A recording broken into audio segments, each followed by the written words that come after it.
Hello दोस्तों, आज हम एक पौराणिक कथा के माध्यम से आपको बताना चाहते हैं कि एक तोता ने माता सीता को श्राप क्यों दिया। इसकी एक सच्ची कहानी है। रामायण की कहानी में सिर्फ श्री राम की सीता से विवाह, वनवास और रावण से युद्ध की कहानी ही नहीं है। इस कहानी के पीछे भी कई कहानियाँ छुपी हुई है जो मन में उठ रहे कई प्रश्नों के उत्तर देती है। हम सभी जानते हैं कि रावण को मारने के बाद श्री राम सीता माता को लेकर वापस अयोध्या आए थे, लेकिन एक धोबी के कहने पर उन्होंने माँ सीता को अपनी चौखट से बाहर निकाल दिया था। हम सभी के मन में सवाल आता है कि दूसरों के साथ न्याय करने वाले मर्यादा पुरुषोत्तम राम ने अपनी ही पत्नी के साथ ऐसा अन्याय क्यों किया था। सीता माता को वन में अपने गर्भावस्था का समय व्यतीत करना पड़ा था और फिर उनके दो पुत्र लव कुश महलों में राज करने वाली सीता माता ने 14 वर्ष के वनवास के बाद भी महल का सुख नहीं भोगा। इसके पीछे की कहानी है उन्हें मिले एक श्राप के कारण। यह बात तब की है जब सीता माता अपनी बाल्यावस्था में थी।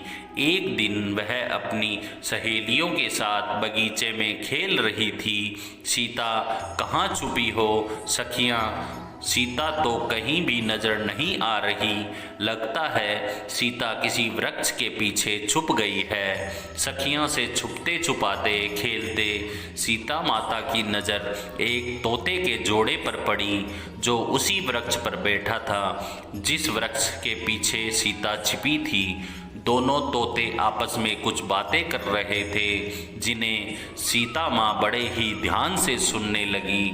मादा तोते ने नर तोते से कहा कि एक दिन इस संसार में राम नाम का एक बड़ा ही प्रतापी राजा होगा और उसका विवाह बहुत ही खूबसूरत राजकुमारी सीता से होगा। राजकुमारी सीता कितनी भाग्यशाली होगी जो उन्हें राजा राम के रूप में वर मिलेगा।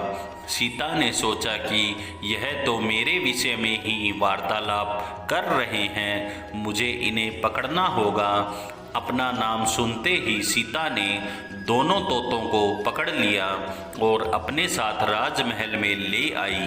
उन्हें अपने बारे में जानने में और दिलचस्पी हुई। उस जोड़े ने सीता से कहा कि हमें छोड़ दो, हमें जाने दो, हमें बहुत डर लग रहा है। सीता ने कहा, मैंने तुम दोनों की बातें सुन ली थी। तुम दोनों जिस विषय में बात कर रहे थे उसके बारे में तुम्हें कहाँ से पता चला? हम महर्षि वाल्मीकि के आश्रम में रहते हैं। हमने वह सारी बातें महर्षि वाल्मीकि के मुख से सुनी हैं। जब वह अपने शिष्यों को यह बता रहे थे तब हम वही थे जिस राजा जनक की पुत्री सीता के बारे में तुम लोग बात कर रहे हो, वह मैं ही हूँ। मुझे राजा राम के बारे में और बातें जाननी हैं। तुम दोनों मेरे साथ राजमहल में रहो, मुझे इस बारे में और बातें बताना और तुम्हें यह सारी सुख सुविधा मिल जाएगी। राजकुमारी सीता की बातें सुनकर दोनों तोते घबरा गए।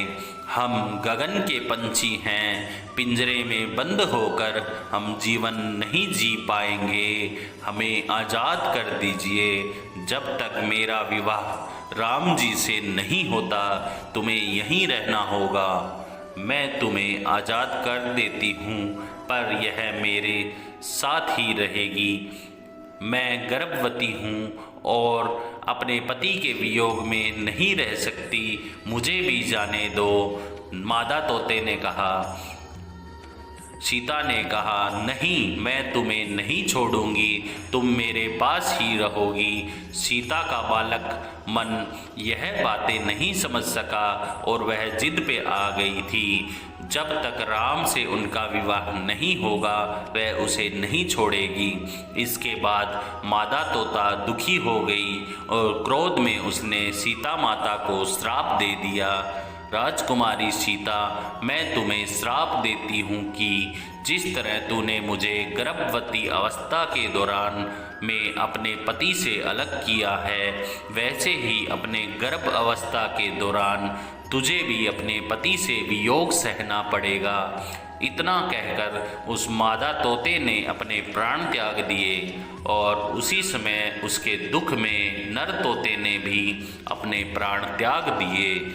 सीता को बहुत दुख हुआ, लेकिन अब बहुत देर हो चुकी थी। इसके बाद जब वह गर्भवती हुई तो उन्हें अपने पति से अलग रहना पड़ा और यह श्राप ही इस बात की वजह बना। कहते हैं कि जिस धोबी के कहने पर श्री राम को अपनी पत्नी को छोड़ना पड़ा, वह पिछले जन्म में वही तोता था जिसने माता सीता को श्राप दिया था। दोस्तों, हमारी जानकारी पौराणिक कथा आपको कैसी लगी, कृपया कमेंट करके बताइए। आपका बहुत बहुत धन्यवाद। दोस्तों, मेरी ये कथा, कहानी, किस्से आपको कैसे लगते हैं, कृपया कमेंट करके बताएं और हमारे चैनल को लाइक करें, शेयर करें और सब्सक्राइब करें। इससे हमें मोटिवेशन मिलता है। आपको बहुत बहुत धन्यवाद।